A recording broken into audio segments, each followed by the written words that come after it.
Thank you so much for coming here and joining us all the way from wherever you are. My name is Amelia Sharif, and it is my pleasure to host the session today. Welcome to the Kuala Lumpur Youth Literary Arts Festival. If you don't know, our opening show was last night at PJ Pack. This morning, we had a workshop session where actually one of the speakers today was also there. And now it's the panel, our panel discussion for today with the title, Write or Rent, Is There a Career in the Literary Arts? For those of you who don't know, the Kuala Lumpur Youth Literary Arts Festival is organized by the Malaysian Institute for Debate and Public Speaking, MIDP, as well as my poetry school. When we first planned for the festival, obviously we planned it in the middle of a pandemic, and we thought that it was going to be a online festival, fully online, but as restrictions started to open up, we realized that hey, we can have a few events physically. So tonight we will have a physical open mic at Merde Karya. Please come and watch RSVP. We think it will be a really fun show. And tomorrow, the closing show, which is also the final physical event, is happening at 3 o'clock at Quash Theatre in PKKTB, and that is a poetry slam. I've said this last night, if you've not been to a poetry slam, you should. So this is me inviting you and encouraging you to please go on and RSVP for the slam, because it is something you have to experience at least once in your life. And trust me, once you've experienced it once, you'll want to experience it over and over again, because it is fun, it is exciting, it is pretty cool. And overall, it is a really nice creative space to be in. So please RSVP, and I hope to see you there at the slam. I mentioned earlier that this whole festival is done in together with my poetry school. And together with me is Elaine Foster. I hope we can have her on the screen. And Elaine, please say a few words for us. Everybody! That's my hand that you're looking at. Sorry. Good afternoon, world. Good afternoon, Facebook, and good afternoon, panelists. My name's Elaine. I'm the founder of my poetry school. I have been organizing the annual National School Slam, but now in partnership, we're very good partners, MIDP and I, doing the slam and now the festival. People on the panel today are people that I know and who I would also consider friends. They have a lot to impart. Abby Latif is no stranger to the scene. I think that's the line I always use when I talk to Abby, bring her on the stage. No stranger to the scene, Abby Latif. But yes, thank you, Amelia, for partnering in this project to bring literary arts education to young people and to promote the literary arts of young people. I will hand it back over to Amelia. Have a great session. I'll be in the background listening and heckling with my questions. Thank you so much, Elaine. Yes, this festival would also not be possible without the support from our sponsor. Thank you so much to the University of Nottingham, Malaysia, particularly the School of English. Without them, this whole thing will not be possible because of their support that they've given us throughout this entire process. We also have to thank Maybax UK for also giving us some sponsorship to help us with the organization. If you don't know, the theme for the whole festival this year is no invitation necessary. Now, I know that a lot of you probably got an invitation, or probably you got like a random ad on social media. But the point that we wanted to make is this, that no one really needed an invitation to be a part of the slam. We wanted to move away from this idea that only people who have a certain years of experience, or people who are published, or people who are very established, are allowed to be platformed or are supposed to be given opportunities and access. At KL ELAF, we wanted to challenge all of that. We want to platform people, and we wanted to share experiences and journeys of how they can explore this, as maybe something that they want to study or something for the future. And that is why the title of this forum is very, very, very on point for me, right or rent. So if any one of you who are watching are interested in pursuing a career in the literary or performing arts, this is definitely where I hope you will get your answers from. So having said that, I will just do one final thing, which is a couple of rules for everyone. Firstly, we have people watching on Zoom itself. For those people, thank you so much for joining us. We are also live streamed, so people can watch this whole thing live on Facebook, on the MIDP Facebook, and on the MIDP and on the My Poetry School Facebook. So you can go ahead and watch this session there as well. Couple of rules. First of all, you are encouraged to keep your you're encouraged to keep your cameras on at all times, but please keep your mics muted. You are also encouraged to ask questions throughout this whole process, but please do so by putting your questions in the chat box. We will be going through your questions and we will pass them to the moderators a bit later. If there are too many questions, I apologize in advance. I will probably pick and choose, if we have like too many questions, but please go on and ask them in the chat.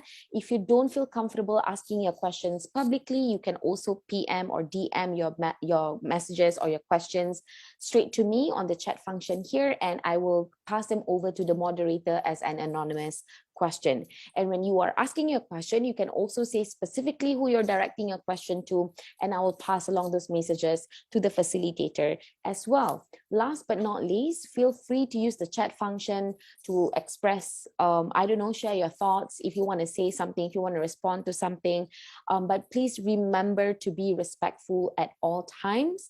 We do not encourage, any kind of behavior, conversation that is, less than respectful. We think that you can be as critical as you want in the way that you express yourself, but that does not mean you have to be rude or things like that. So please be respectful at all times. Cool. So having said all that, now it is my absolute pleasure to introduce you to the moderator for today. So please join me in welcoming Abby Latif to the virtual stage. Hi Abby, how are you doing? Good. I'm doing fantastic. I'm just wrapping it up. For those of you who don't know Abby, I doubt that, but I'll just read you her brief bio. Abby Latif is a poet and writer who has emceed, hosted and moderated events, forums, and talks in both corporate and educational settings. She has facilitated workshops at schools and community fields for the past 15 years and enjoys creating spaces that encourage conversations on community development, audience building, developing creativity, and nurturing personal growth. Those are very warm things, Abby, that you do. Thank you so much for being you and for doing what you do. And I don't want to take on any more time. I will pass the floor back to you to take on from here. Have fun, Abby. Thank you, Amelia. And thank you, Elaine, for a very kind snippet introduction as well. I think we are very grateful to both MIDP and My Poetry School for organizing this amazing festival for everyone, youth, everyone who's going to share knowledge throughout and their stories and their journey throughout the 3 days of the festival. So welcome everyone to today's session, Write or Rent, Is There a Career in the Literary Arts? For the Kuala Lumpur Youth Literary Arts Festival 2022. Good afternoon. My name is Abby Latif. I hope everyone is healthy, safe, and excited to learn. And also you probably have had your lunch today, early lunch lah, or brunch, or maybe are having lunch right now. Just make sure when you want to type in your questions, wipe all your hands first lah. I don't want the keyboard to get all kotor, right? And then, but we are so grateful that you're tuning to our session this afternoon. And today we have amazing panelists who is going to join me in a second, who are kind enough to share their amazing journey in the world of literary arts. So I don't want to take that much that much time, but I would just want to remind on the questions. Please feel free to write your questions in. We'll try to address it throughout. And don't worry if we don't address it. This is what Elena has mentioned before. We are all friends in the industry as well. So I hope after this session, you get to be warm up enough to reach out to all of panelists on your own, initiatives. And because the world of arts is all about connection, and we do want you to have that connection, to reach out personally, say your highs, maybe get them to mentor you at the end of the day. That's how we raise the whole community. So without further ado, let me introduce one by one at our online stage. First, let's welcome Alana Azlan to the stage. So, hi Alana. Okay, let me read Alana's amazing bio for a bit. So she's a Malaysian writer, poet, and author of a female called Psyche. Psyche, is that correct? Psyche. Yes. Correct. Yeah, so Psyche. That's your collection of poems set in the perspective of your journey in womanhood and self-discovery. She's also have entered Kuala Lumpur spoken word poetry scene since 2010. That's like more than a decade, performing in a number of slams, gigs, and events, including 100,000 Poets for Change and Incitement Chaos, The Power of Words with Sarah K and Phil K. Amazing. And in university, she founded a group called Lit Movement Poetry that encourages folks of all walks of life to participate. The joy of expression, the wonder of poetry. I love that. So how are you feeling today, Elena? Oh, I'm feeling so happy to be here. Thank you so much for having me on this beautiful panel of awesome talents. Very nervous also. And thank you so much for that introduction. Or maybe a little bit more from that introduction. Why don't you share with us what you're currently doing? Oh, so I'm currently, as Abby so kindly introduced me just now, I'm still writing poetry, although I'm not that active since, well, the pandemic happened. I think a lot of us had to take a step back and reassess our lives, and that is what I happen to do. I now work as a B2B and also B2C marketing writer, currently freelancing. So yeah, that's all I do for now. On a personal note, I love cats, plants, and also I enjoy reading fan fiction and also dabbling in it. So, yeah. Great. I know you kind of like snippet showed me earlier about your cat collection, your figurines. That's so cute. Okay, we're going to talk more about your journey later. Thank you, Elena, for that sharing of your interests with us so everyone can feel relatable, especially me who loves cats. And then next up, right. So next up we have Wani Ardi. So can we have Wani Ardi? Yay! Hi, hello. Hi, Wani. Okay, let me read. Hi, everyone. Hi, Abby. Hi, Wani. Let me read a little bit. Wow, 11 books, Wani. 4 music records. 4 countries. We're gonna ask about all of that afterward. And a partial hearing loss. So now Wani is more than just a writer, performer. She's an advocate for rare disorders and women health, particularly MRKH syndrome and vaginismus, empowering Nusantara women born with uterus and vagina functionality. So currently, one is studying to become a sexual and intimacy consultant for Muslim women, while her creative works continues to flow on page and stage. Hi, Wani. Hi. Why don't you share a little bit more on that? Like, I want to understand the consultation part, what you're doing right now, the advocacy part. Okay, so in Malaysia, it's really hard for you to find an intimacy consultant or a sexologist that focus on Muslim women, particularly, because for Muslim women, we have very different set of rules, right? We have different values, different beliefs. So women who are born with rare disorder, with disorders of sexual development, born without vagina, born without ovaries, uterus, things like that. They have different ways of being intimate with their husband. So in terms of that, they will need some coaching, some guidance. So that's where I come in, because I learned from my own experience being born with a rare disorder, with a congenital disorder. So not only I am trying my best to help women who's born with MRK syndrome, but also women born with vaginismus as well. Yes. Right. Thanks, Wani. Later on, we're gonna discover how that would lead a breach through your career in the creative world, right? And how it is important to lead both of that and find your base there, foundation there. Okay, next we have all the way from Singapore, we have Jennifer and Champion. Hi, Jen. I love the music that Yeah, I know, the music kind of like match your highlights right there. Yeah. Okay, let me read a little bit. Jen is a poet, educator, and artist from Singapore who started her career as a spoken word poet in 2013 and has been teaching and performing poetry ever since. She is the author of 2 collections, A History of Clocks, Red Wheelbarrow Books 2015, and Cattle Wall from Math Paper Press 2016. So wow, prolific.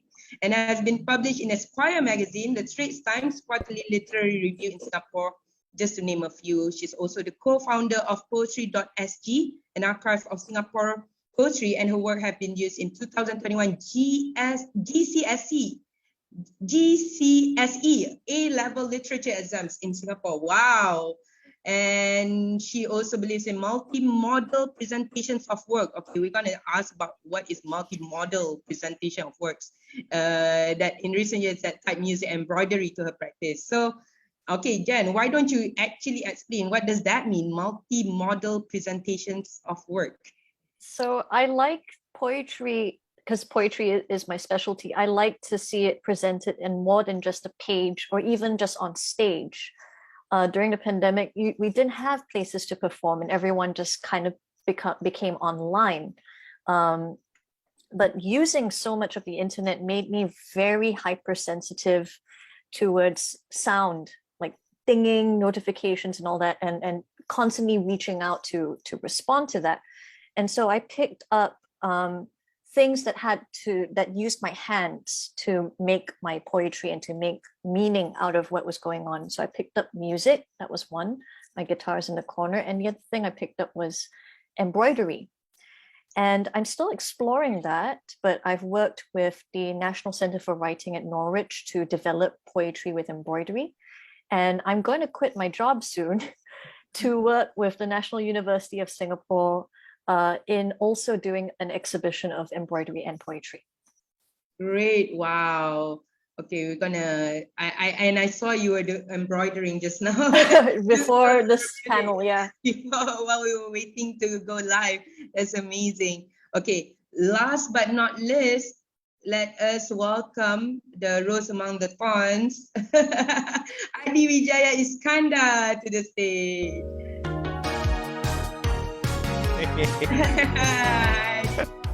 Hi. Okay, so Adi writes for stage, screen, and short fiction in both Malay and English. His interest issues on identity, climate change, science fiction, and fantasy. He's the author of 5 plays, including the short story Allah, which won the Best Script and Best Overall Production for Short and Sweet Kuala Lumpur 2009. His most recent work, Mixtape for Mars, is published as part of the Kuala Lumpur Performing Arts Centre anthology, The New Play Project, Book 1. And he's currently working on his 6th full-length play. Wow, Adi, tell us more about that full-length play. What is it about? Hi. First of all, thank you so much for having me here. I'm so honored to be here. The panelists are awesome. You guys are also awesome. A little bit intimidated, but also basically the play is about dealing and coping with grief and also post-pandemic. And for me, it's just a way for me to process how I'm feeling about things and like moving on and how you move forward with grief. So yeah, it's still being developed. I just finished the first draft last night. Really excited about it. Yeah. Wow, great. Okay, I think since we were listening Adi's voice now, I just want to go through taking everyone back to a nostalgic path, right? Throw back a little bit to your first, first time you actually stepped into this literary career. Like now you're talking about your sixth full-length play. Now let's go back to your first one, first ever one. Okay. Yeah, that would have been about 14 years ago in 2008. I initially started writing because I was in a group of thespians and no one wanted to write, but everyone wanted to act. So someone had to produce something. And then one of my close friends and also colleague, Ashraf Zain, who's also a really good writer himself, he was the one who really encouraged me to really put myself out there and my work out there, because I used to rant a lot on social media. And I figured a more constructive way of ranting would probably bring all these feelings that I felt about things onto the stage and like talk to people about it. And turns out it's a pretty good way of doing therapy for cheap. Yeah, that was 14 years ago and I haven't stopped. Wow. And how, mind me asking, how young were you when you started that journey? That was right after I was in TV production as an intern. So I think about 24, 23, 24. Yeah. I think that's just like that age where everyone just like trying to explore what can we do, what is our Right. talent, right? Yeah. And I'm gonna pass this on to Jen because just now we just read that your poems are part of the GCSE A-level exams, right? Did you actually start when you were doing your GCSE? No, I did not. Wow. I did do literature at A level, and that was probably because actually I almost flunked out of school. I didn't do very well, and my school principal told me, "Do literature. It's really easy. You'll pass." So I took 3 years to finish my A levels. And actually did really well in literature. But at that point, I didn't think writing was necessarily what I was going to do with my life. I thought maybe teacher, but in what subject also I wasn't too sure. I stumbled into poetry when I was doing improv. I was doing comedy improv in cafes and bars in Singapore, and we happened to share the stage with some slam poets that night. And as I saw them come up and go on stage, I was like, this is not poetry I'm used to studying. It's approachable. It reaches not from my mind, but from my heart, and it grips it in its hand like that. And I was like, this is what I'm really attracted to. And more importantly, I felt that it was approachable, that I could do it, that anyone could do it. And I wrote my first poem when I was 23. It wasn't very good. I've burnt it. I've burnt all my drafts. I eventually kept doing it until I won a slam, won a second slam, won a third slam. And then a company called Word for Word offered me a job teaching poetry because I was winning slams. And then it just kind of went from there. Wow. I think burning is, you really must be very passionate about it, that you're like, nah, this doesn't work. I made some really cringy mistakes. It's not that like it was like controversial or anything. It's just that the writing mistakes I was making were just so like, why? Why did I even, yeah, I get that. Yeah. That's great. I think like improvisation, from improv to poetry, some people say it's different, but it's actually quite, there's a bridge there, right? You can actually use both things, because slam is also at the end improvisation of things, right? Yeah, it's about the stage of where you are doing the improvisation. Right. Yeah, but life is definitely improv. And if I didn't do improv, I wouldn't have found poetry. Wow. Thanks, Jen. How about you, Alana? You were doing slam as well, right? Did you start there?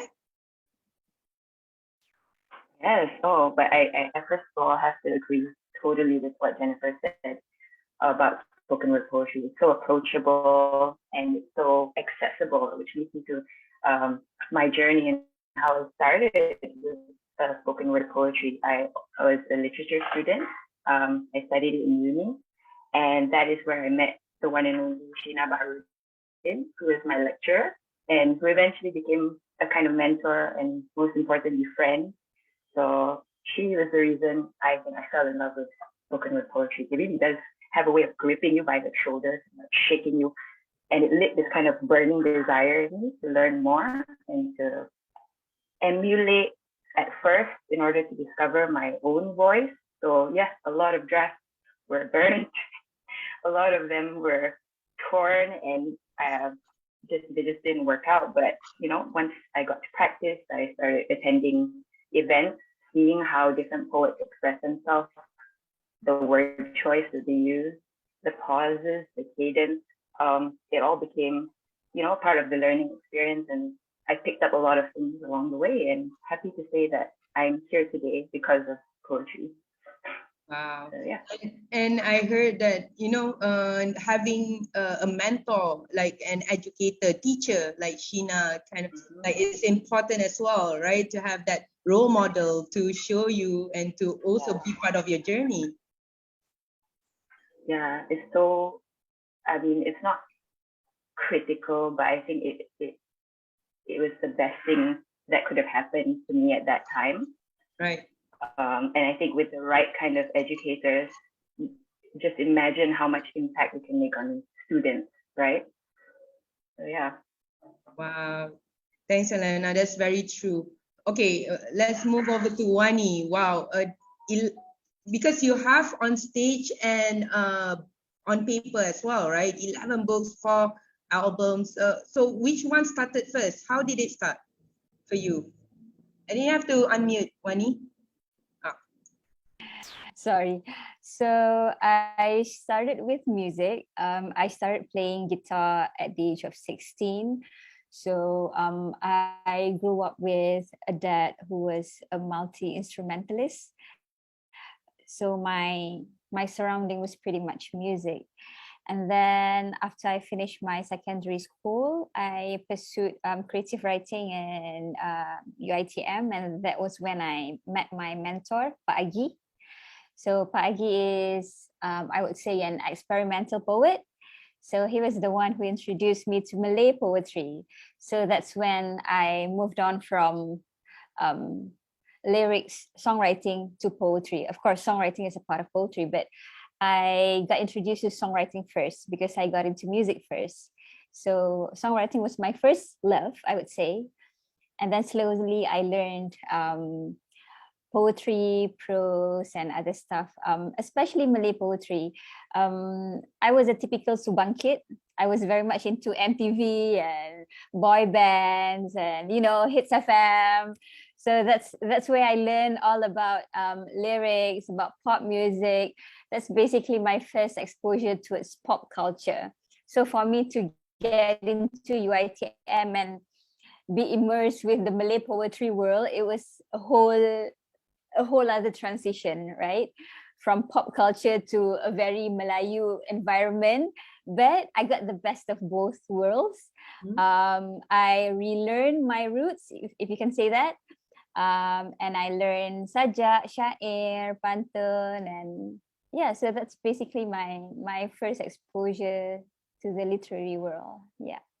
And that's almost like what, 10, 15 years ago?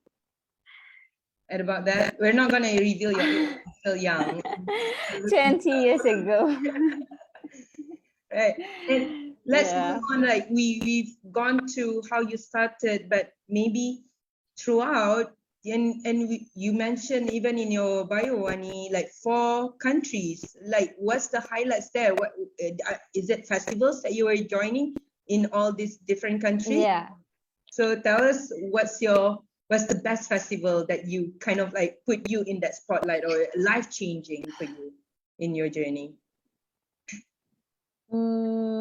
Okay, I have to highlight 2 countries. Most of the festivals and workshops and trainings and talks that I've participated in, they were the ones in Australia, Singapore, Indonesia, and of course our own country. But the ones that are my favorites are the ones in Singapore and Indonesia. Singapore, for the hospitality, like they really took great care of me, like every time I go there. And also maybe I'm a bit biased because my mom's a Singaporean, so it feels like going back to kampung lah if I go to Singapore. But also every time I go to Indonesia, because my family is Javanese, so it also feels like balik kampung also. The best festival, I would say, the Makassar International Writers Readers Festival. So I represented our country twice in the Makassar International Writers Readers Festival. I performed there. I facilitated and conducted workshops and trainings. And they just have amazing audience. Like their level of appreciation for poetry, it's insane. Like in Malaysia, I'm probably used to performing in front of 20 people or 200 people, but in Makassar it was my very first time performing poetry, not music. Okay, like in Malaysia it's easy for you to get audience with music, right? It's easy for you to catch people's attention lah. But with poetry, it's quite niche, right? Not a lot of people, not majority Malaysian people would enjoy poetry. It's something that's very niche. But in Indonesia, it's like a national language. Poetry is their national language. So I was like literally performing. If I was not mistaken, the audience was 5,000 to 7,000 audience, and they were all quiet, like totally quiet for the poetry performance. And you know that they actually focus, because if there's any word that catch them, they would like clap their hand. You know that they pay attention. So you were not struggling to like, hey, listen to me, that kind of thing, you know. So it was crazy lah. For me, I cannot forget that night at MIWF where I performed outdoor in front of thousands of people, poetry, and everybody just quiet and listened to every single thing I had to say. So that was amazing. I hope Malaysia would reach that level. I know we can, maybe not in the near future, but I know we can. Yeah. So yeah. I think that's very important to have that kind of like faith in our audience as well. That Yes. we will be able to reach that size of audience, that size of like even whatever that we're doing today, people will feel inspired and want to play a role to either telling their friends, say, hey, I heard this, and then she was Wani was telling about her experience being in front of, and it's certain what validated you on that stage that night, during that particular festival, has allowed people to find validation as well in finding us, right? And you mentioned Singapore, so we will ask Jen if that's true. How amazing is the festivals that you attended and participated in Singapore? I think we are quite welcoming. I don't know about everyone, but I hope that I am. When y'all come here, please, if you do. I think that it's also quite niche, the audience in Singapore. The biggest audience I have performed to is, not barring the poetry talks, which can be between 300 and 500 students, would be like the biggest one I did was Neon Lights Festival in Fort Canning. And it was not a main stage. It was a smaller stage, which maybe only had at most 150 people. So that's kind of the scale we're going for. On a regular monthly period, we're talking about cafes rather than our theaters that we are performing at. So poetry, if you do find it, it's a very rare thing, and it's always kind of like, it almost feels like it has to be bolstered by some sort of external validation or influence. So when you two performed in Singapore, for example, they had the poetry of Andy Tuping on the screens before that. And I think for many of that audience, it was the first time they'd ever seen a Singaporean poet in popular media, right? The regular Singaporean does not read poetry, does not always actively seek it out. It's more of a young person's thing. So we get mostly university students, young people who have this desire to express themselves, going out and seeking you on social media or just trying to find that information. Yeah. Right.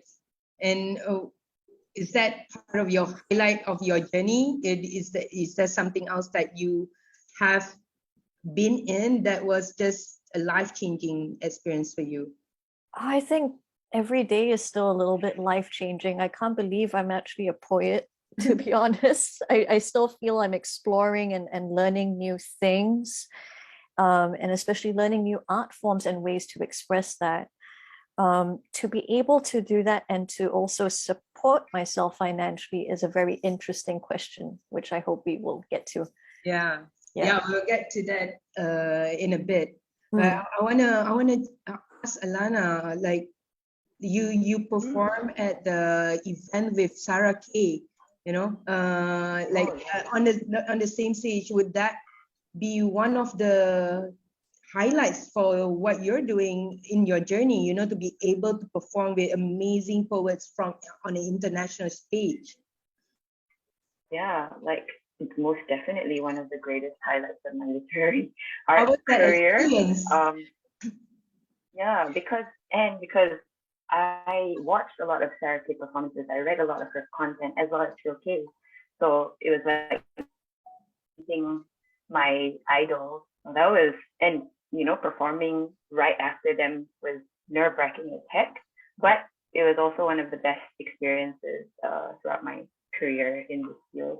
Also, one other event is 100,000 Poets for Change, where I think 100,000 poets around the world like collected together virtually.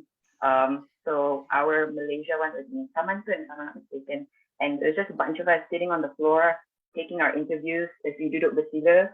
And it was fun. We got to discuss the impact of poetry and, you know, share different opinions on the art form.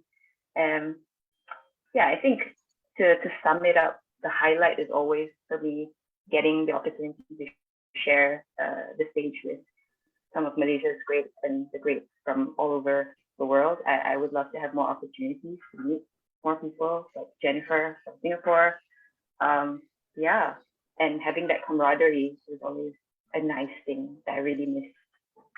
Yeah, I think it goes back to what Jennifer was saying earlier, where the young people reaching out, and that builds camaraderie as well, you know, building the whole community. But we're talking all on stage. How about you, Adi? Like, what would be a highlight for a playwright like you? You know, what would be the most highlight for your journey so far?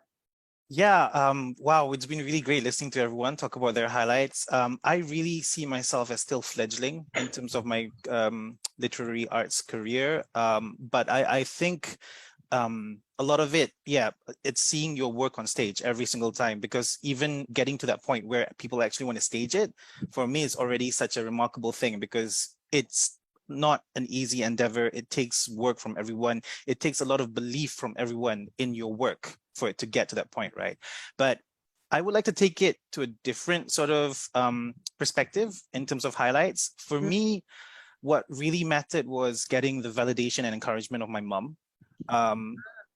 Because she eventually saw that I could actually do something out of myself, make something out of myself, and she became a lot more supportive about it, which is really interesting because she's actually a philologist and a classical Malay literature lecturer.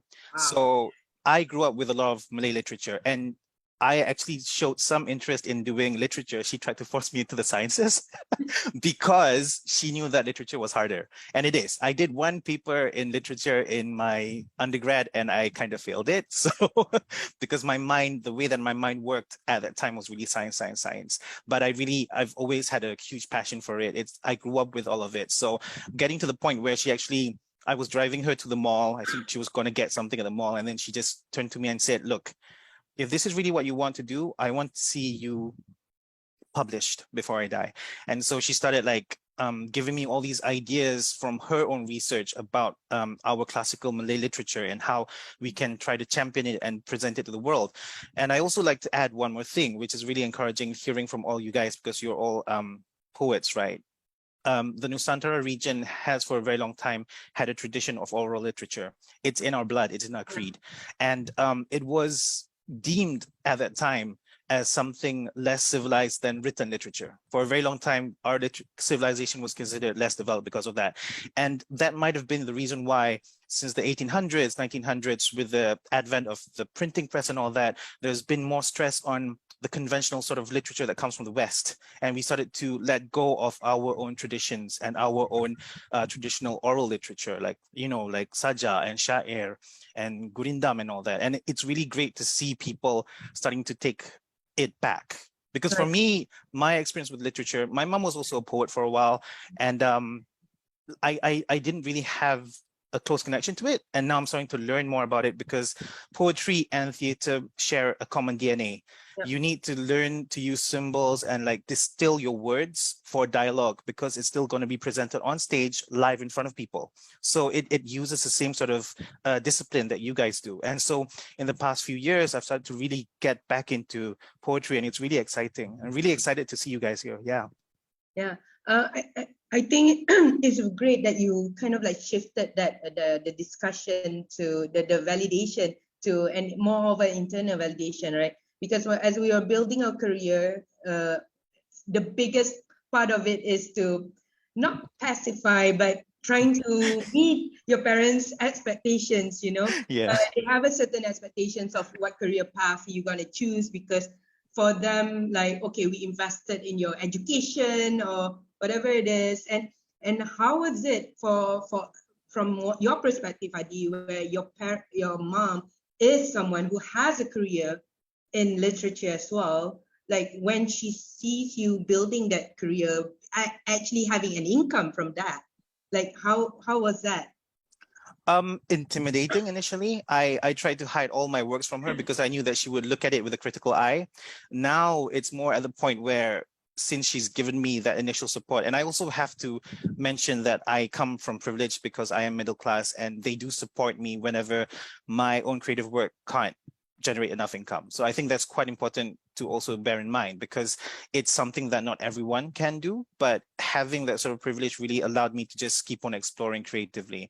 And so seeing that she supports me, and in fact, she now nags on me to do my creative work as if it's my mathematic homework, right? And that just, it feels so great, because it feels like, okay, I have to sort things out and get things together and really make sure that I do something out of it. So that's been my journey for the past 15 years. I think getting that initial sense of validation from her and from my siblings, that was the thing that really gave me a lot more confidence to like come out as a creative writer who's trying to make it in this industry.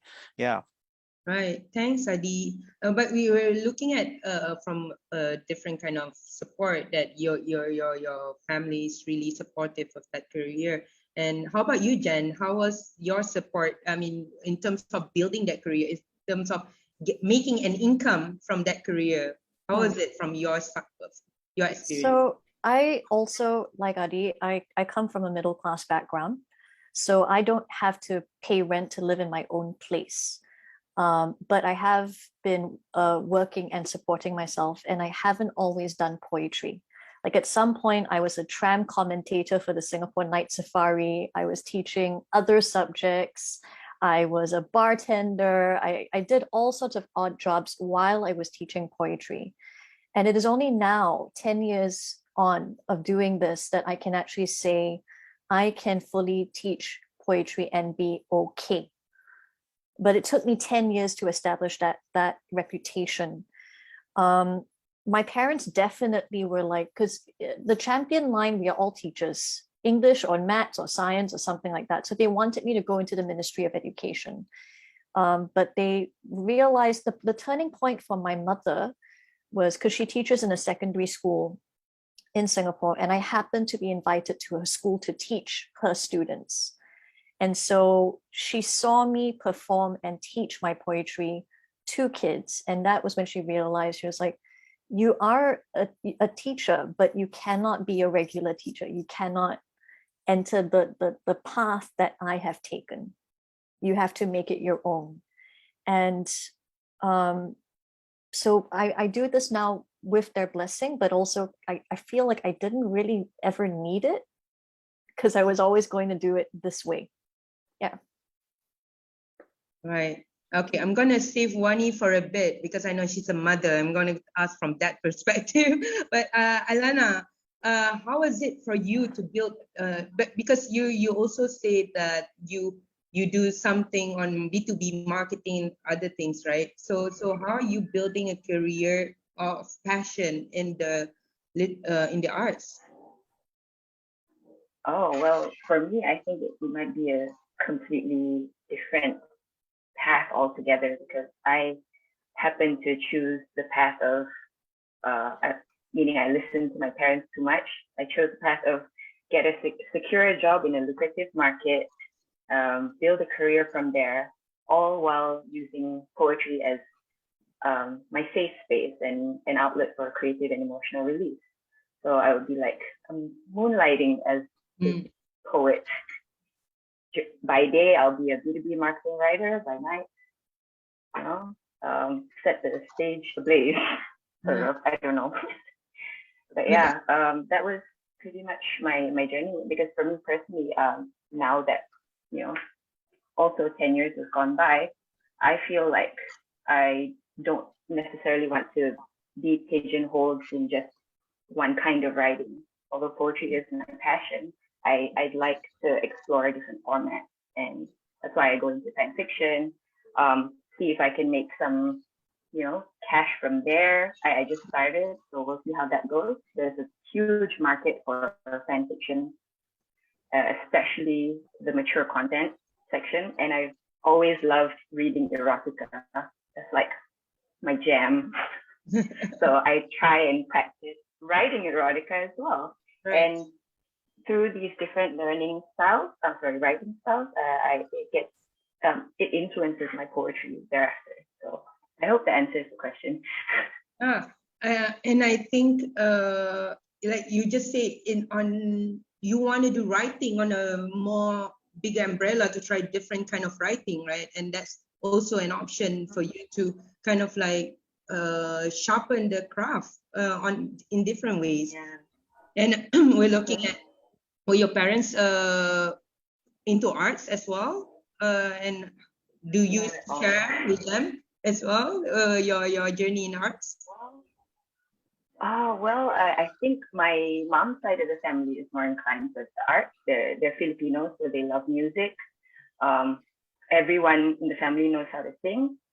But yeah, I think that's the extent of it. And my grandfather was lecturer for linguistics. That's about as creative as he got. But from there, I took up linguistics and literature combo.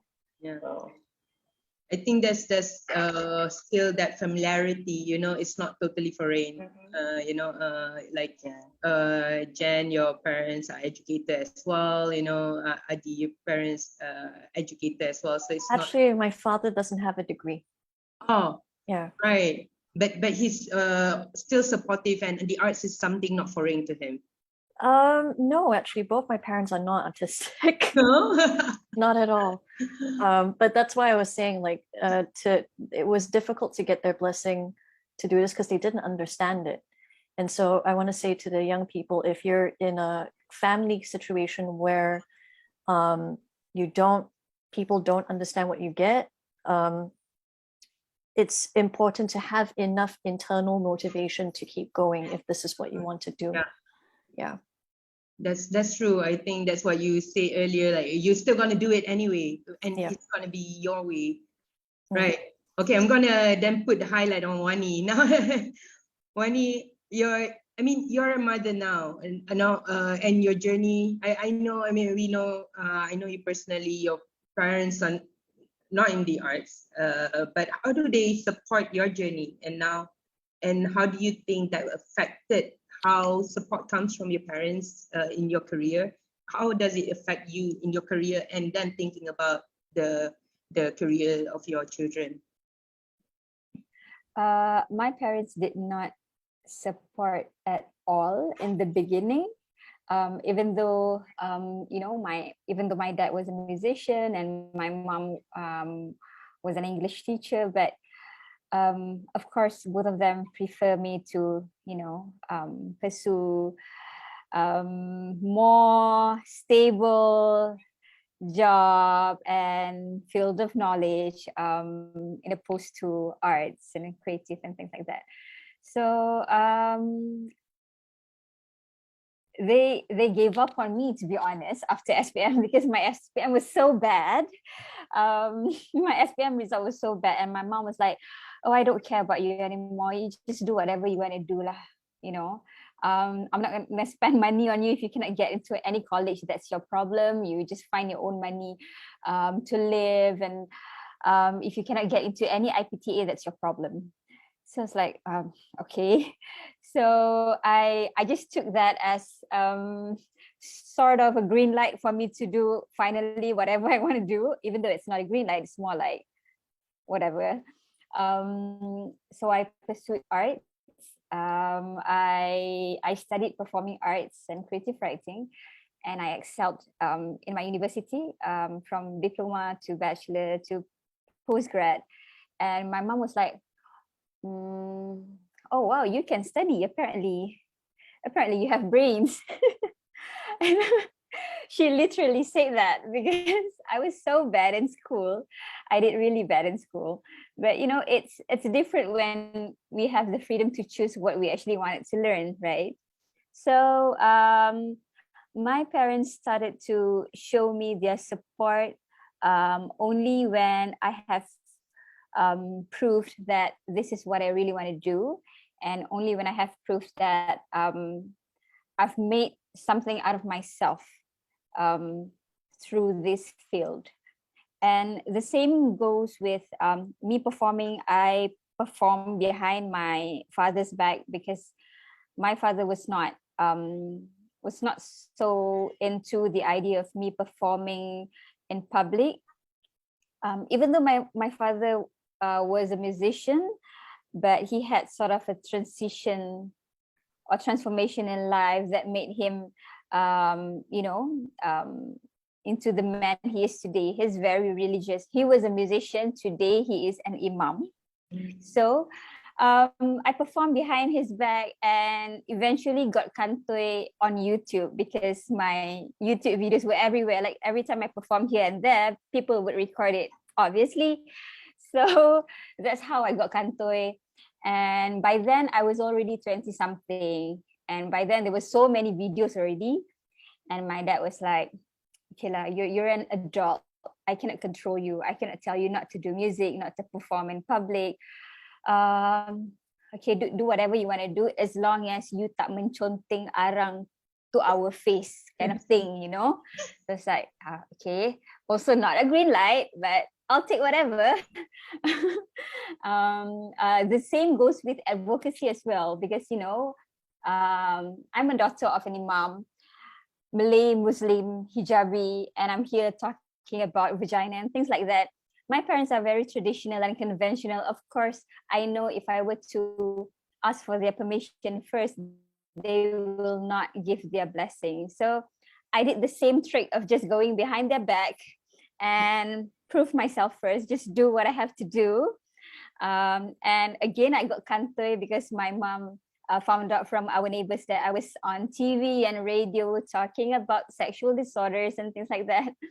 So my mom's like, "Okay, so why didn't you tell me that you're doing all these things?" And I said, "You wouldn't give your permission, because you've always told me that not to tell about my condition to people, not to tell about my disorder to people, so I know what's your stand like."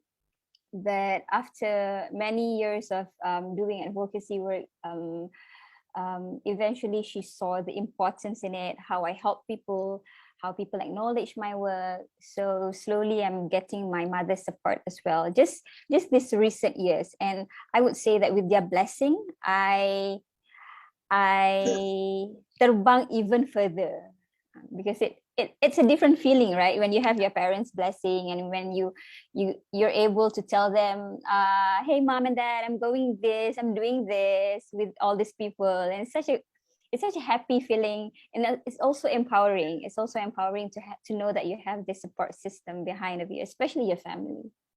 Right. I think it also kind of like addressed. I think some of our audience are parents as well, trying to understand, like how whether it's parents, whether the young ones who are struggling with parents' consent, either way, how do we meet, cross that bridge to that blessing or to that acceptance, to the acceptance. And I think acceptance is very important. I remember my parents can't even explain what I was doing when I was doing my NGO works. They can't even. Same lah. Because it's very, it's just not familiar. Like, that's why I was mentioning about how whether it's foreign or familiar, there's this literary arts to your parents, to your support system. When it's foreign, they don't know how to explain it, so they don't relate to it, right? I just wanted to kind of like go a little bit on the path of, because I know some of the audience are asking about how do you kind of like find validation or make this career or this literary arts as mainstream as possible, as compared to, alongside, astrophysics, alongside STEM, alongside other things. And I want to ask this first to Jen. Let's look at Singapore first. What is the direction, and how do you get to, your poems are part of the GCSE, part of the syllabus. So how does the acceptance there going mainstream? To be mainstream, I don't think, to be honest, that there are that any poets who are mainstream in that sense, that if you ask the average Singaporean in the street, who is your favorite local poet, they will not be able to answer. They maybe can answer that they know of poetry, they know a poet, but it's almost always an American one. It's someone they've studied in school. It's always Robert Frost, and it's about the path not taken. It's always that poem, right? There have been steps by the Ministry of Education to put in more local poetry into the syllabus. So in the last 5 years, I've definitely been approached by students on Instagram in the middle of the night, trying to do their homework and like, hi, you don't have to answer this question, but what did you mean in your poem when you said this? And I feel terrible because I didn't write the poem with the intention of confusing students 5-10 years later for homework. And chiefly also, that's not how you make your money. The Ministry of Education does not pay poets for the inclusion of their texts in the school syllabus. I did not know at all that my poem was going to be in the A-level text. But it's a cool thing to put on the CV, right? Most poets, like I was saying, are making their career through teaching. And it takes a very long time to build up that reputation, to be known in the schools and to be respected enough to do that. The culture that we have here, one hopes, I think Wani was saying, like, you hope that your community will change, society will change, and you see sometimes these signs of moving forward. So like during the pandemic, I was asked to, me and 30 poets in Singapore were asked to write poetry about COVID that was printed in the national broadsheet. And my father's friends all read the poem that I was commissioned to write, and then they started talking to him about it. And my father does not know anything about my poetry. So he was a little bit embarrassed to say, oh yeah, that poem that my daughter wrote. Oh yeah, okay, good, very good. Yeah, that's a smiley, almost like a penguin from Madagascar, kind of like smile and wave kind of situation. But that said, we hope that things change, right? 2 days ago, I attended the first poetry slam, live poetry slam in Singapore since the pandemic in the last 2 years. And nobody knew it was going to happen. They only have a presence on Instagram, and they still managed to grab about 60 people, 60, 70 people in a room. So we hope that those numbers will grow, that the interest will grow. It starts with grassroots. It starts changing one person at a time, which can be arduous, but you know that the memories and the engagement you have with a person can stay with them forever if you do it right. Yeah, that is true. Okay, we're at our mark where we're receiving, I think the questions are incoming a lot, and I think they're getting a bit excited to dig in your brains and thoughts on other things, some related things that you've spoke earlier. So I want to go to the first question that I got from the audience, and I want to kind of like direct this to first Alana and Wani. I think would try on this, right? I'm a parent of two girls who are both very interested in the arts. One is into music and the other into writing. What is your advice to scared parents? You know, because Alana, your parents are not really talking about career in the arts, right? Scared parents who are out there who are struggling with the idea of kids pursuing arts. So what would you say to these parents, Alana, considering your experience with your own parents? Oh goodness. I'd say talk to your kids more. You never know how much potential they actually have in their field of interest, you know, and you never know how it could result in another Adi Wijaya, No. you know, or Wani Ardi or Jennifer Camplin. So, but I do understand, especially because I am also still very Asian in mindset, that if you plan on making literature your career, you better go all out with it. You better obtain the right knowledge, gain the right expertise and practice it, so to hone in on your craft if you plan on taking that route. But if your children are like me, you know, pretty much aimless throughout the first 20 years of their life, and then all of a sudden, whoop, this happens, see how the waters are. Test the waters, always have a backup plan, and make sure that it enables you to not only feed yourself, literally, but also feed your soul. Because I think that was what was missing from my career for the longest time. I thought I was happy working a 9 to 5 in corporate. But you know, sometimes you're influenced by other people's ideals of what happiness is. And the older you grow, the more you find out, oh, this is me actually. I can't do anything about it, just embrace it and try to be better. Right. So I think that's the advice I would give to the parents.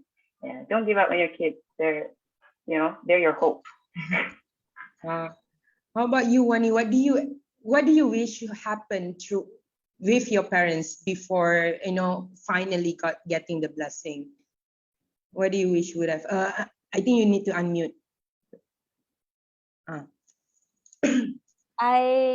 To be honest, I don't have one solid answer, but I would say this lah. If you love your children and your niyat is right, your intention is right. You want your children to be happy and healthy and have a good life. You should believe in rezeki lah. You should believe in rezeki in terms of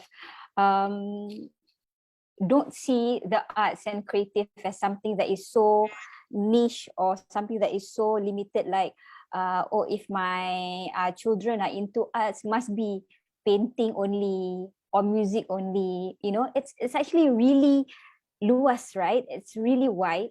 So spend more time with your children and get them to explore as many forms of art and creativity. Because if let's say your children is not into science and math and things like that, they're into creativity, there's so many things to explore. There's like MIDP, there's public speaking, there's language, there's drama, and there's entrepreneurship, there's craft. So there's so many things to explore, especially during the pandemic. We can already witness how people who have just one skill, they cannot survive, whereas people who can survive are those who can work on their own, work from home, entrepreneurs, young people who can work online, who can make stuff out of nothing. They can make things, they can create things, as opposed to people who have only one skill, or people who are very how do we call it, the buku people, they're book smart, they're not street smart. So I think it's more important to get your kids to be street smart, to be creative rather than book smart. Yeah. Right. Okay, parents, remember that. Just try to understand how much more opportunities they will gain, right? Being able to write, to also understand. And we all also have been meeting in our professional career people who have like specific like doctor background or engineer who are also struggling to write the right text or email, you know, in terms of language, right? So I think it's as important, you know, it's important to understand the importance of it. Okay, I have one question. I'm gonna send this to Adi. So do you think a career in the literary arts will become more mainstream? Because we are talking about mainstream just now with Jen. What law and policy change in Malaysia do you look forward to? Okay, I'm putting you in the highlight because because Wow. especially having like parents and support system who are already in the scene, so you have been exposed in this field much earlier, right? So what do you want to see change? That's a big question. I just like to follow up what Wani was talking about just now, and also Alana. I think also this is a great time for me to also mention that I don't do this full time. When I talk about my career in the creative arts, I still have freelance work. So yeah, definitely diversifying income is really important, because realistically, if we're talking about theater per se and writing for the stage, it's really, really hard to actually make an income out of it.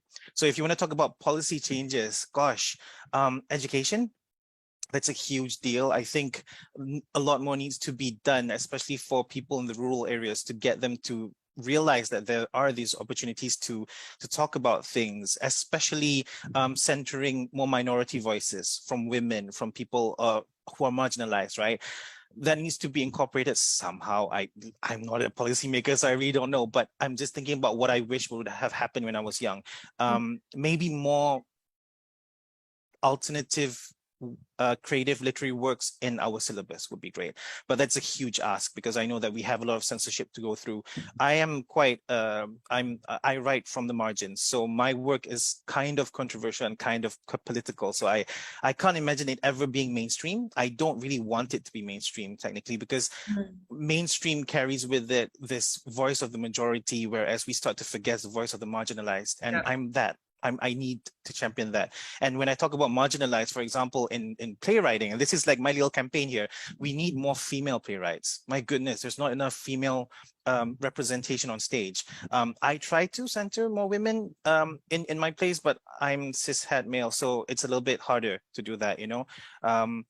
But let's see, what was the question again? Policies. More funding, I guess that's always helpful. I remember getting a grant from JKKN a few years ago that really helped. It was a grant to encourage new works, creative works for stage, for example, and that really helped to give people a bit more leeway to be able to do more creative work and explore and be a bit more risk takers. So that they have that sort of funding to buttress them. Right. Beyond that, oof, that's a hard question for me. That's all I can say for now. Sorry for that. I think I will just add on maybe tax incentives for the arts, right? I think people who are in the STEM or in accounting, they all look for tax rebates whenever they file in their income tax. And if you can get like tax rebates from purchasing or participating in the arts, maybe then they kind of like, oh, actually, if I like gym, you get tax in Malaysia, you get tax rebates for gym, for purchasing of electronical devices, digital stuff, things like that. So maybe that could be a good way of kind of like changing the mindset, or this is important too, being in the arts. Yeah, definitely. I mean, you mentioned something about content, and I wanted to address one of the questions from our audience. Many of them who are budding writers, performers, so struggling to find their own voice or their own style of writing. And I think I want to shift this to Jen, who have like, you're always, from how you were going through your journey is always what you want to do. You set the tone of the direction, your own voice. So what would you say to like this budding writers and performers trying to find their own way of writing, trying to find their own voice, you know? I think that definitely, while we all seek direction, we all love direction, you have to be comfortable with the idea of not knowing and being able to explore and play. So even now, 10 years onwards, I'm still finding new ways of writing, which aren't even writing, right? I work with textile rather than text now, for example. So what one way that you find towards writing may work for you, may serve you for a while, and then as you grow, you may need something else. And to find that something else, you need to be able to be comfortable to play, to give yourself the permission to play. Yeah, constantly and reinventing yourself. And I think even for us, at whatever point of your journey, you keep on reinventing yourself and exploring new things, right? I have one question, which is I want to tie it back to content and being on the marginalized side, sharing narrative and story. So I have one question from the audience to Wani specifically, like how do you navigate the space around women's sexual wellness within an Islamic setting, and how do you then champion it through arts? And I know like your work even have gone to drama on TV and things like that, right? I mean, this would you be able to share that journey, that in terms of talking about women's sexual wellness in a Muslim country, especially like Malaysia? I think you can unmute. sorry. I'm very lucky in the sense that I didn't start my advocacy work from zero, meaning I started as a performer, right, as a singer-songwriter. So that's how I started to have my followers and so-called audience. And that's how I started building my confidence. I've always believed that if I didn't start in performing arts first, I wouldn't have the confidence to talk about sexual health as a Muslim today. So being a performer, that actually builds me. And also as a consultant today, my clients, to be honest, not all of my clients are Muslim. I also have clients who are non-Muslims, because sexual anxiety, it happens to women of all religions and races, right? And not just women with MRKH or vaginismus. I also have clients with breast cancer, with C-sex scars. So all those things will cause sexual anxiety as well. As a Muslim, I think it's very important to diminish the negativity or the feeling of dirty when we're talking about sexual health.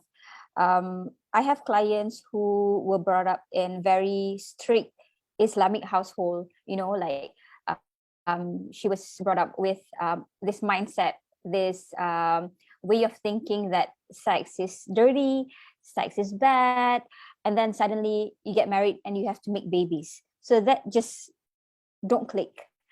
So it's very important to see that sex is part of Islamic way of life in terms of, love and family and affection and intimacy, and there's nothing dirty about it. So that would always be my first approach, that Islam teaches love and kindness and affection and, being very manjil with your wife. Islam teaches that. So where does this sex is dirty come from? I think that only happens. It's a budaya thing. It's not a religion thing. If we're talking about sex is kotor, that's not religion. That's budaya. Why are we so? Why is it so easy for us to talk about lawak lucha, to talk about pornography, to make dirty jokes? But why is it so heavy for us to talk about sex education, to talk about sexual health? So that doesn't click as well. So I think it's very important to create positive conversation when we're talking about sexual health. and not to see Islam and sex as two very separate things, but it's a holistic view, really. Yeah. Yeah.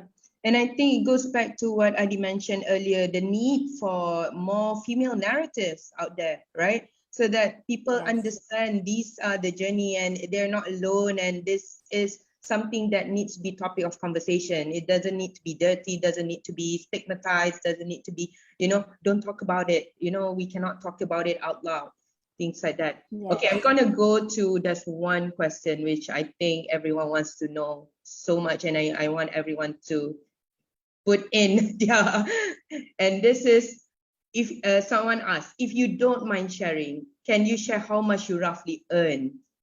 Or how many jobs do you have to juggle around? And give us a sneak peek into the challenges you face in making a living as an artist.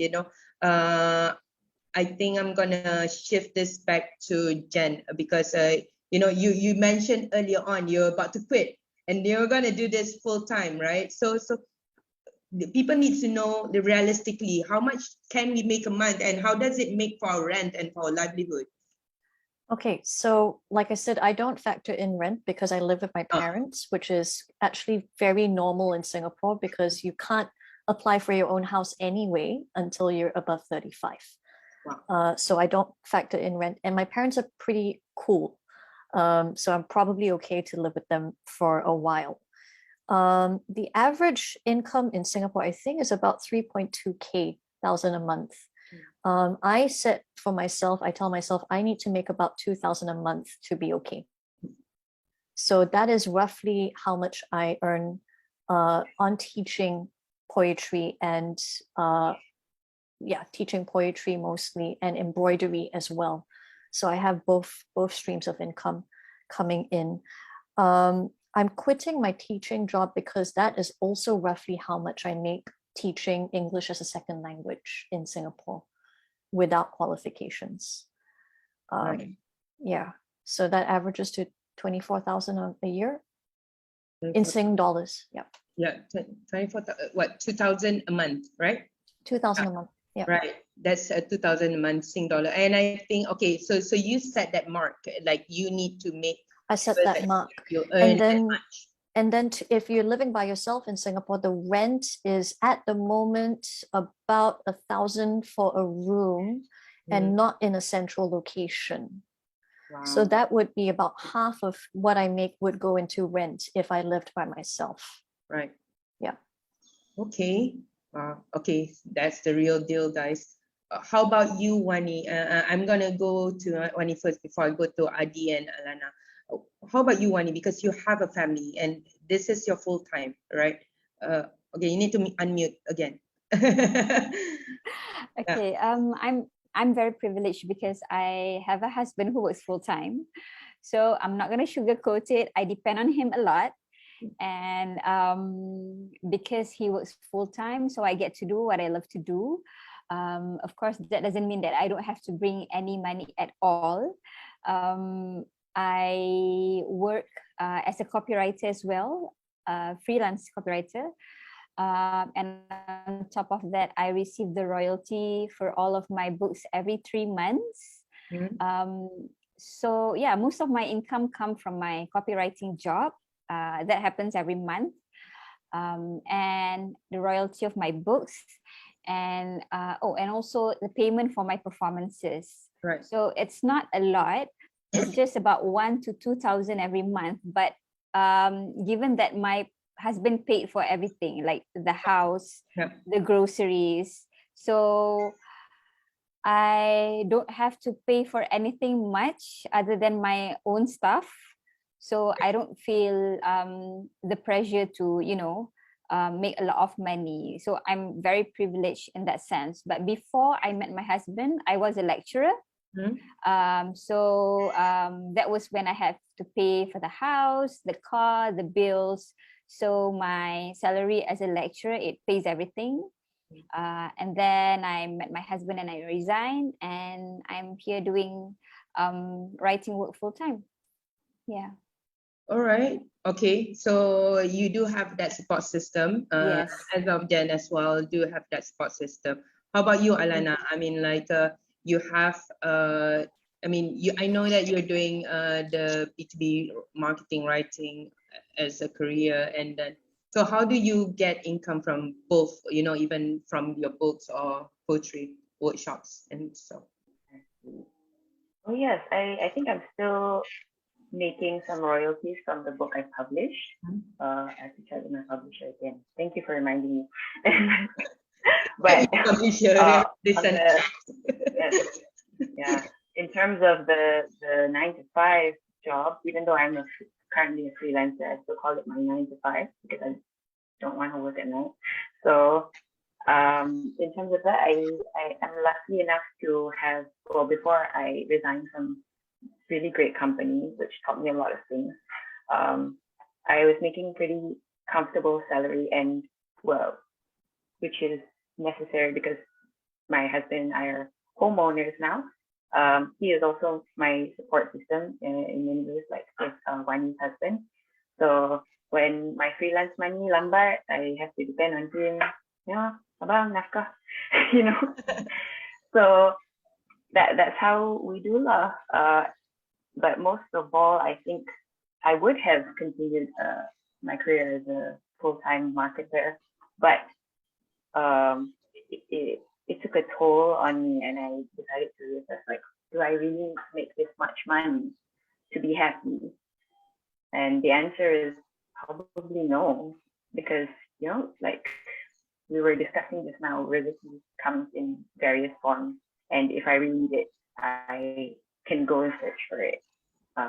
Yeah, I hope that answers the question.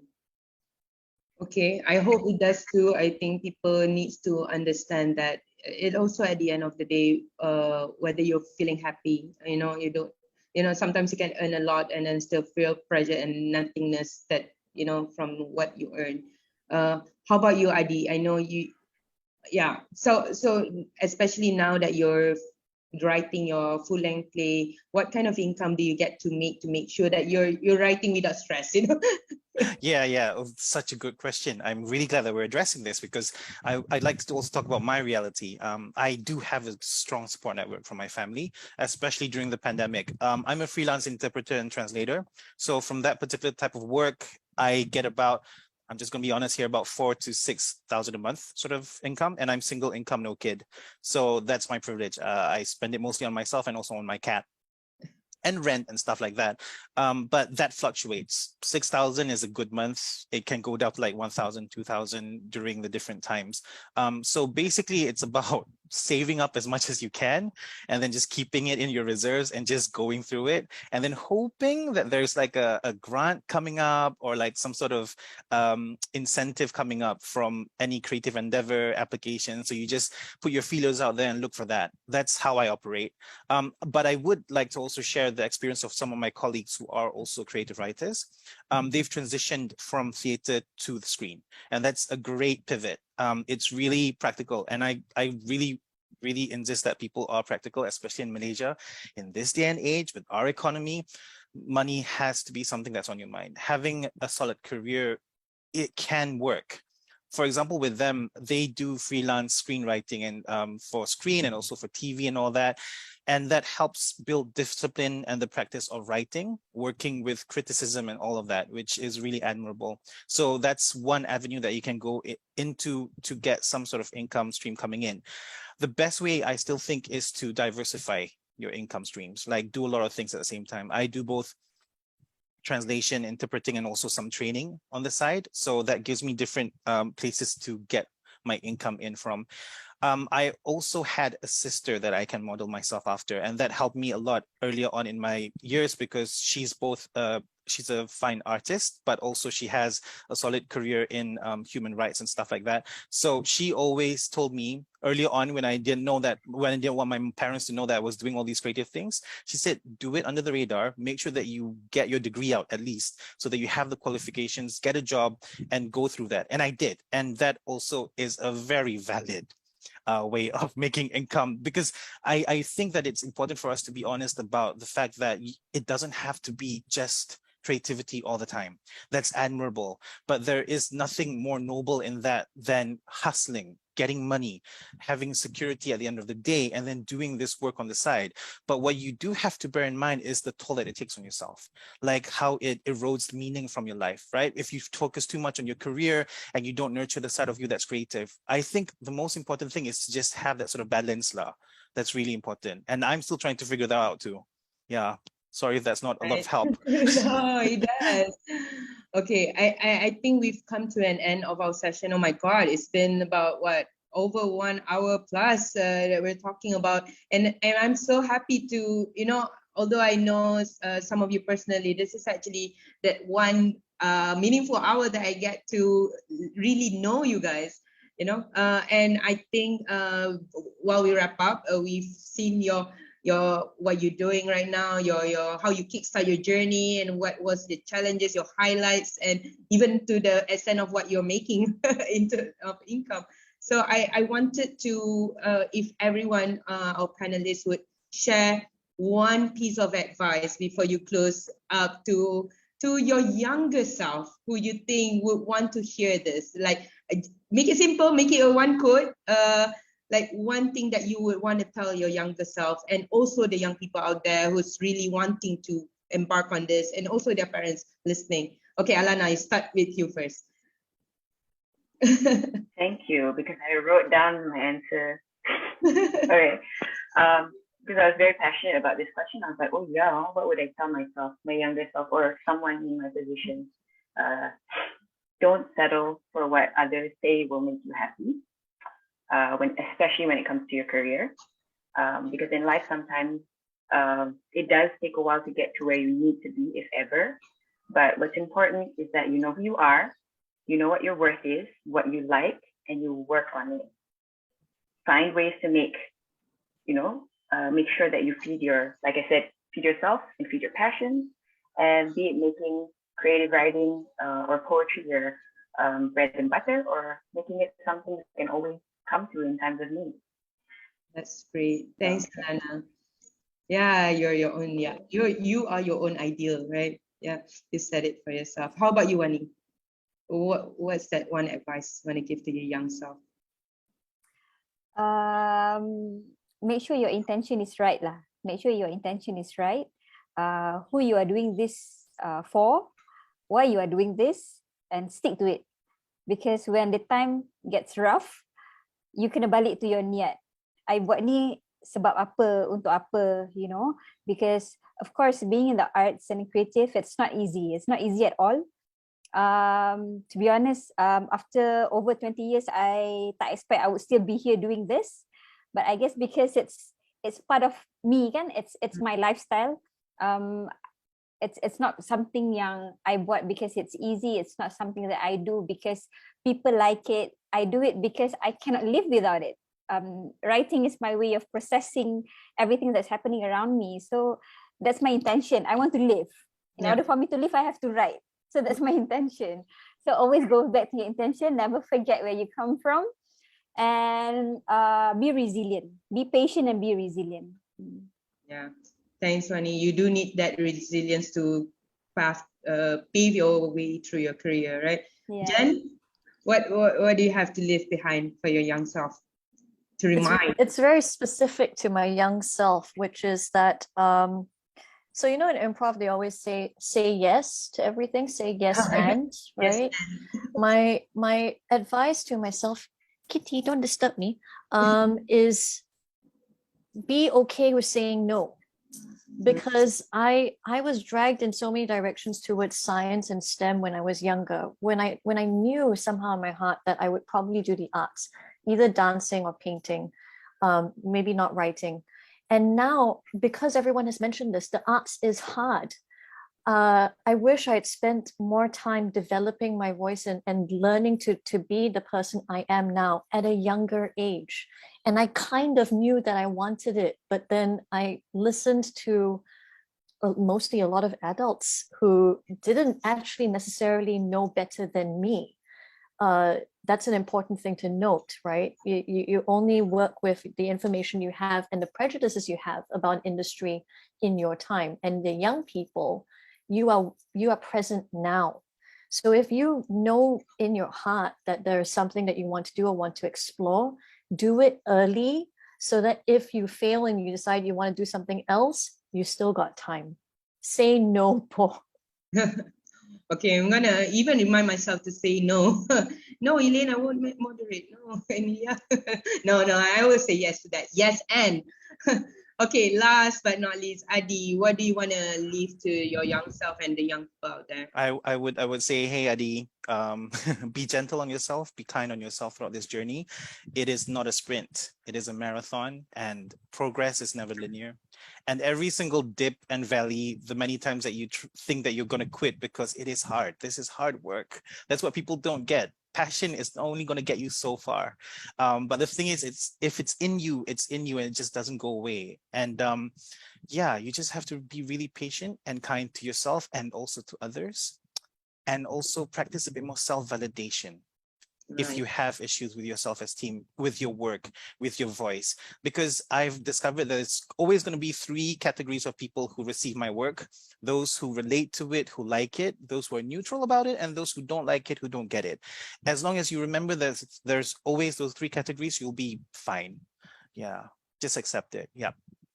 Thank you so much. Thank you so much, everyone. Alana, Wani, Jen, Adi, for sharing your entire journey and everything that you could share. And I hope that everyone here, our audience, will actually be able to reach out to you at any time if they have more questions. And with that, I would like to close. I hope everyone know now whether they wanna what to do, how to start to pursue their career in the literary arts. And with that, I hand it over to Emilia. All right. That has been such a wonderful session. Thank you so much for everyone for sharing. I know there's a lot more questions, and I so apologize for not being able to, if a lot of the questions have not been answered. There are also a lot of questions surrounding marketing your work, how to be heard, getting seen and getting heard. That is actually a topic that we will cover tomorrow. So if you are interested about, where to start, how to get your work seen, how to get your work heard, that is a conversation that you can join in tomorrow at the same time. The RSVPs are still open. You can do so at our link tree. That is linktr.ee/KLYLAF 2022, and you can register for that conversation. The other thing is, I know that there's so many people who DM me and told me that they're literature students, budding artists. And so I would like to ask, for those of you who are here, please drop in your Instagram handle, and I would encourage everyone to follow each other and support each other's work. If you like to get your work out there, you can do so. Someone just DM me, but what if I'm shy? You don't have to do that. That's fine. That's just an option. And yeah, I thought it was very interesting. I'm not sure if it's common to have a arts panel where most of your audience are parents and students. I hope that that's a good change. We do have a couple of parents who are interested to get in touch with the speakers. So we will do and try and arrange that afterwards. But I want to conclude this session with three things, or my three biggest takeaway. Number one, for me, is the idea of building your voice. And what I've seen from this conversation is that so many of you have, started somewhere and used your voice to build your confidence that later transcends into so many different things. All of our panelists here are so dynamic, are so sophisticated that their skills are not just, in the arts. Like, they can do so many different things as well. And I think that's a very beautiful thing when your skills, your confidence, your voice are something that you can apply in every other aspect in your life as well. Number two, I really like this phrase, play and explore. I thought that is a good reminder to myself. I literally wrote that in all caps in my book, play and explore. That's very great. And the last thing is, one thing that has been said over and over again towards this conversation is, if you want to pursue a career in the arts, you need the right mindset, the right expectation, the right support system, and remember to have multiple income streams. We heard passive income streams in terms of royalties. They are also very active income streams that our panelists share, like doing copywriting, marketing, teaching, performing. And then there's also that conversation about doing it full-time or doing it part-time or have a different job as a full-time while you're discovering and exploring. You can do it as a freelance on the side. And ultimately, you know, eventually, probably this is something you can do full-time. And then there's a mention of grants somewhere. Then I also want to plant that idea in everyone's head that there are grants, even though in Malaysia there are not many, but there are a few that you can ask for. And last but not least, I want to end this conversation with a message to collaborate. I think that in times of, you know, difficulties, in terms of you know, when you're struggling, sometimes it's very, very important to find people who are going through the same thing, especially in the creative space. There's so much room to collaborate and work together, pull together your resources and come up with something and work on something together. If Elaine is here, she would be saying exactly the same thing. She's a strong proponent of, you know, collaborating and working together. So I hope that everyone here, please get in touch with each other, follow each other on social media, reach out and ask people, hey, you want to work on something? And hopefully that will bring you to, you know, a place where you know, you would enjoy even further. Last but not least, from me, thank you so much for joining. This has been really fun, and honestly, I learned so much. Please follow us at on our social media, follow the festival, follow MIDP at MIDP Today across Instagram, Facebook, TikTok, Twitter, LinkedIn. We're everywhere basically. Also follow my poetry school. They do classes on drama and poetry. It's an amazing space to get creative and to learn. Please get in touch with Elaine on that as well. This has been fun. I hope to see you at our Saturday Night Live tonight, and also for the Poetry Slam happening on Sunday. Thank you so much. My name is Emilia Sharif. It's been a pleasure signing out. Bye everyone.